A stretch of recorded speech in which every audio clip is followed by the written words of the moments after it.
মাধ্যমে ধরা পড়েছে যে এই বিচার বাংলাদেশ থেকে হয়নি, এই রায় বেলজিয়াম থেকে লিখে দেওয়া হয়েছে।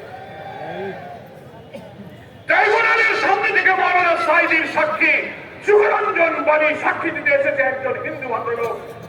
সে মিথ্যা সাক্ষী দেবে না, সাঈদী কোন অপরাধী নয় কথা বলবে, এটা জানতে পেরে সুখরঞ্জন বাণীকে ট্রাইব্যুনালের সামনে থেকে ডিবি পুলিশ গ্রেফতার করে তাকে জেলে নিয়ে পরে ভারতে পাঠিয়ে ভারতের কারাগারে কাটিয়েছে।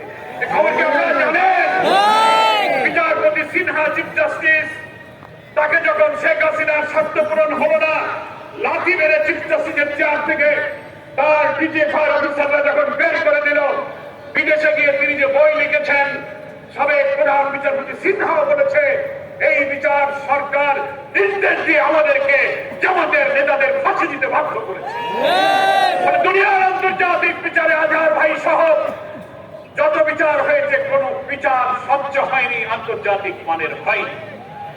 আমরা বর্তমান সরকারের প্রধান উপদেষ্টাকে বলবো, আপনারা হচ্ছেন 5ই আগস্টের জুলাইয়ের ছাত্র গণ অভ্যুত্থানের গণ আকাঙ্ক্ষার প্রতি, আমরা আপনাদের সহযোগিতা করার জন্য রাজি আছি।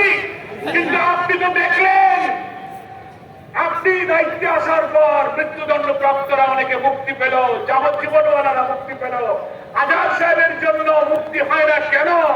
আদালতে শুধু তারিখের পর তারিখ পড়ে। আপনার বিএনপির চেয়ারপারসন বেগম খালেদা জিয়ার মুক্তির জন্য আমরা আন্দোলন করেছি, দাবি করেছি, 5ই আগস্টের পরের দিন তাকে মুক্তি দেওয়া হয়েছে। আমরা এই আন্দোলনের অংশীদার ছিলাম, আমার নেতাকেও মুক্তি দিতে হবে। আমার খুলনাবাসীর কাছে আবেদন থাকবে, এই জুলুম, এই অত্যাচার, এই নির্যাতন, এই পাশবিকতা, এই বর্বরতা, অমানবিকতার নির্মম প্রতীক হয়ে আছে আমাদের মাঝে প্রিয় আজহার ভাই।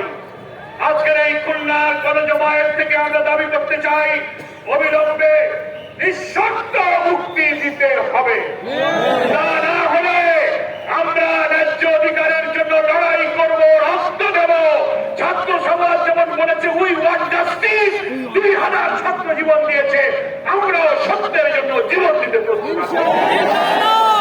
আমি প্রধান উপদেষ্টা, আইন উপদেষ্টা আসিফ নজরুল, স্বরাষ্ট্র উপদেষ্টা জাহাঙ্গীর, লেফটেন্যান্টকে বলব, বিবেককে কাজে লাগিয়ে আপনি নির্বাহী আদেশে বাংলাদেশের সংবিধানের সুযোগ দেওয়া হয়েছে, দণ্ডপ্রাপ্তদের দণ্ডকে আপনি স্থগিত করতে পারেন।